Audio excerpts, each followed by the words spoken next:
Friends, ఇప్పుడే అందిన వార్త. సీఎం రేవంత్ రెడ్డి కీలక ప్రకటన. బీఆర్ఎస్ మాజీ సీఎం కేసీఆర్కు భిక్ష అంటూ లేటెస్ట్ అప్డేట్ అయితే రావడం జరిగిందండి.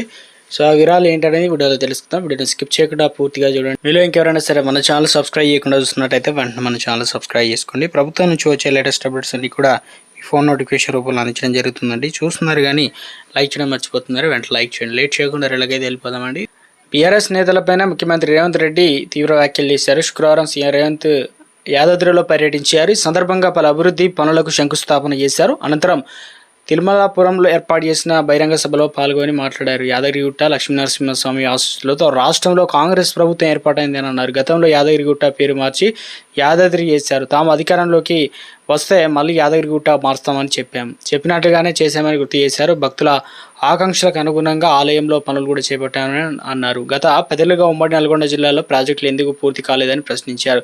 ఇటీవల నా బర్త్డే రోజున సంబరాలు చేసుకోకుండా మూసీ ప్రాంత ప్రజల కష్టాలు చూసేందుకు వచ్చానని, వారి కష్టాలు చూసి చెల్లించిపోయాం. అందుకే మూసీ ప్రక్షాళన చేసి తీరుతామని మాట ఇచ్చాం. ఇచ్చిన మాట ప్రకారం పనులు ప్రారంభించామని. గుజరాత్ సబర్మతి, యూపీలో యమునా నది డెవలప్మెంట్ చేసుకున్నారు. తాము మూసీని డెవలప్ చేసుకుంటే అనేసరికి ఏడ్చి గగ్గోలు పెడుతున్నారని విమర్శించారు. తెలంగాణను అభివృద్ధి చేసుకోవద్దా, మేము ఇంకా ఎన్నాళ్ళు ఈ మూసీ బురికిలో ఉండాలని చెప్పేసి అడిగారు. నల్గొండ జిల్లా ప్రజల బాధలు బీఆర్ఎస్ బీజేపీ నేతలు కనిపించడం లేదని ప్రశ్నించారు. బీఆర్ఎస్ కాదు, ఇప్పుడు అది డిఆర్ఎస్ అంటే దయ్యాల రాజ్య సమితి అని తీవ్ర స్థాయిలో రెచ్చిపోయారు. అలాంటి దయ్యాలు పొలిమేర వరకు తరిమి కొట్టాలి.